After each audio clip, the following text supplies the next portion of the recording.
Hello, and welcome to the John Ark Show. Today's episode is called Police Robots Are Here. Before we begin, I want to encourage you to subscribe to our channel for free. You can also like, comment, and follow us. We're going to have a lot of great celebrity interviews coming up, so make sure to click on the notification bell so you can be notified every time we upload a new episode. I'd also like to tell you about a service called HollywoodIsCalling.com. It's a great service that allows you to purchase live phone calls from your favorite celebrities. So check them out, HollywoodIsCalling.com. Now, let's get started. In 1920, Karel Čapek created the word robot. In 1987, the public first saw the movie RoboCop. Fast forward to today, and we now have various versions of actual robotic police roaming the streets. In China, they already have 3 different types of robotic police patrolling the public. One type is called a road patrol robot that looks like a traffic officer. It actually has a yellow cop uniform and it wears a white hat, so there's no mistaking the fact that it's the police.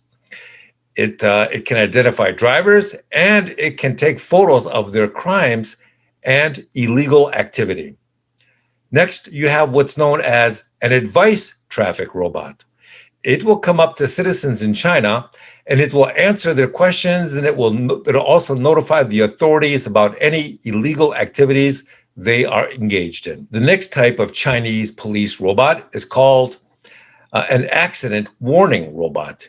It tells drivers about accidents up ahead on the road and other issues that drivers should be aware of. The media claims these Chinese police robots will be patrolling the streets 24 hours a day. Now, in the US, we also have various versions of police robots. The first and earliest versions are the police drones, which have been flying around the cities and surveying the public for years. Some of them have facial recognition technology, which can identify people's faces in large crowds. Some of these police drones have night vision cameras that allow them to locate individuals in dark alleys and elsewhere so that they can then relay that location information to other police officers involved in the chase.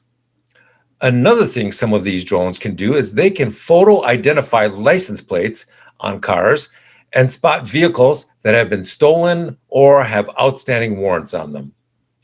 Next, you have even more sophisticated police robots, which are capable of tracking and identifying the cell phone signals in the area so they can have a better idea and a better sense of who's there.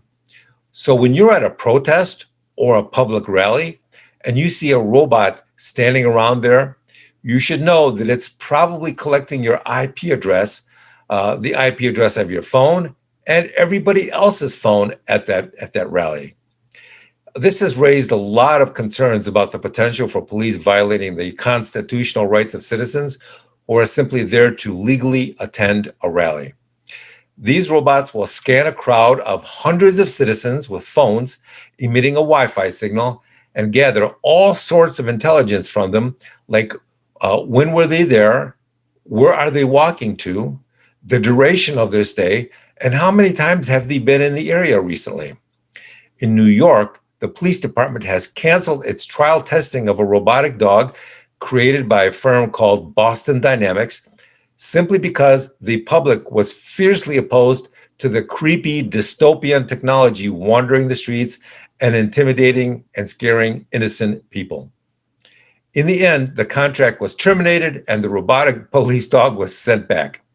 Now, the NYPD has employed robots since the 70s for hazmat situations, bomb threats, and hostage situations. DARPA and the military are routinely developing and testing stunning new humanoid-looking robots that can walk, run, and even dance to music with human-like rhythm. Currently, there aren't any municipal governments or police agencies in the US that are permitting armed robots to walk the streets with impunity. But the military, on the other hand, is moving forward with great speed to try and arm and weaponize their robots with lethal capabilities. And that makes great sense because other nations are upgrading and weaponizing their equipment with robotic and lethal capabilities. An interesting thing about law enforcement is that most people think that robots have to look like humans when they walk around or travel across the city. In reality, robots can adopt any shape or size.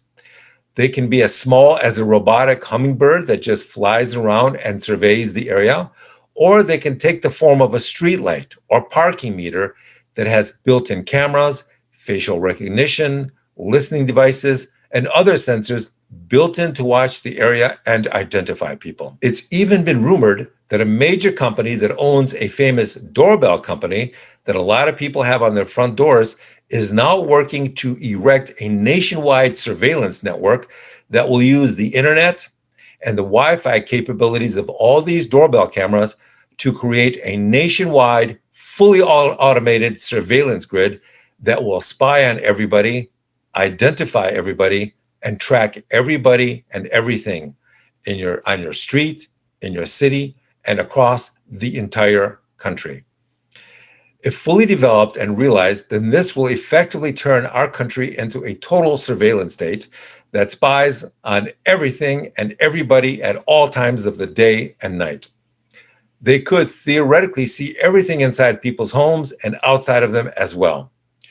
We're also hearing that some nations are planning on converting all their naval ships into unmanned robotic military vessels within the next decade.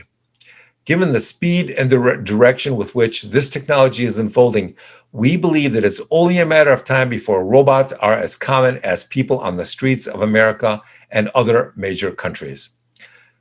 Thank you for watching, and I want to tell you that we are going to have more great celebrity interviews and more breaking news stories coming up in the future. So we want to encourage you to subscribe to our free channel and click on the notification bell so you can get notified every time we post a new story. Thank you for watching, and we will see you soon. Bye-bye.